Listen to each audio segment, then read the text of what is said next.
O grande obstáculo de muitos iniciantes em eletrônica é a confecção de placas de circuito impresso. Muitos usuários reclamam da dificuldade de fazer suas placas, seja devido ao preço, à aquisição de material para a confecção em sua cidade ou mesmo pela falta de conhecimento e técnica do processo. Irei mostrar algumas técnicas de montagens eletrônicas que você precisa conhecer. A primeira é denominada montagem aranha. Acredito que essa seja a técnica de montagem mais rudimentar e perigosa. Na montagem em aranha, os componentes são soldados diretamente uns aos outros ou ligados através de fios. Com isso é formada uma verdadeira teia de aranha, onde o circuito não tem uma base de suporte e é praticamente em 3D. Recomendado apenas para quem não tem nenhuma outra opção de montagem. Porém ainda é muito praticada, principalmente no pré-desenvolvimento de alguns projetos. A segunda é a montagem em barra de terminais. A barra de terminais é uma barra de fenolite com uma série de terminais soldáveis isoladas uma das outras. Os componentes são soldados diretamente sobre ela.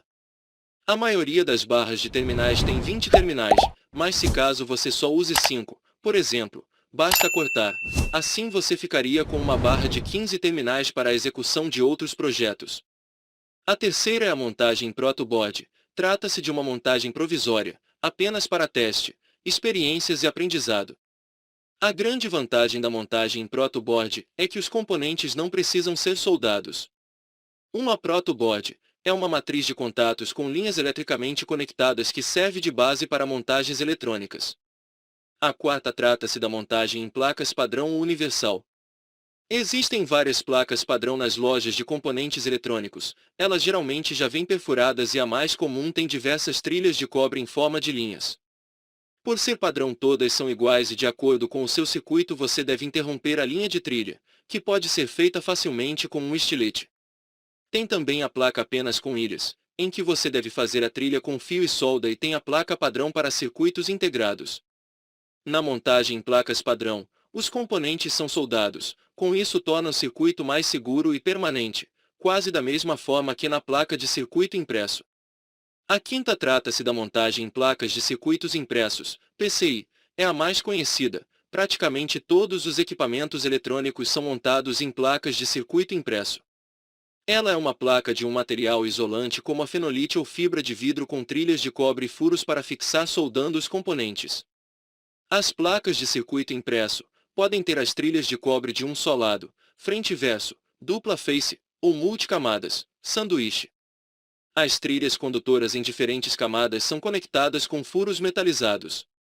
Alguns modelos mais sofisticados de PCI podem conter componentes, como capacitores, resistores ou dispositivos ativos incorporados em seu substrato. Podem ser construídas em casa por qualquer pessoa, ou de uma forma mais profissional, por empresas especializadas. A sexta é a montagem em ilhas coladas, Manhattan. A montagem em ilhas coladas, também chamada de método Manhattan, é uma técnica simples, que também utiliza a placa de circuito impresso virgem, e nela se cola do lado cobreado diversas ilhazinhas, botõezinhos, que podem ser quadrados ou redondos, feitas de pedacinhos de circuito impresso, que são colados do lado cobreado para cima, se tornando pontos para se soldar os terminais dos componentes. Neste método, a placa de circuito virgem que serve de base é geralmente o terra do circuito. Para fazer as ilhas, o usuário vai precisar fazer uma ferramenta especial como um tubo redondo e furadeira, ou apenas uma lâmina para fazer as ilhas quadradas como na imagem. É muito usada a máquina para aplicar ilhós, essas encontradas em lojas de armarinhos, para fazer ilhas redondas de até 4 milímetros de diâmetro. E a sétima é a montagem com tinta condutiva e cola condutiva. Esta técnica é bem interessante, pois com ela é possível fazer um circuito em cima de uma superfície flexível, que pode ser papel, papelão, plástico, ou onde você imaginar. Utilizasse uma tinta condutiva para confeccionar as trilhas, a mesma tinta utilizada para recuperar placas com trilhas interrompidas. Porém, pelo fato de ter um custo um pouco mais elevado, não é uma prática muito comum, usada apenas em casos de recuperação. A oitava, trata-se da montagem em papel ou papelão. Esta é outra técnica simples de ser feita, qualquer um pode realizar sem problemas, basta imprimir ou desenhar na folha de papel as trilhas para posteriormente fazer a união dos componentes utilizando fios ou mesmo os terminais. É também um formato que tem grande valia, principalmente para o aprendizado, por ser uma técnica bastante didática. Existe uma variedade de técnicas para montagem, porém nos restringiremos a estas que são mais comuns de serem praticadas. Espero ter contribuído com este conteúdo. Continue conosco. Acesse nossas playlists. Temos muitos vídeos que com certeza irá gostar. Obrigado e até mais.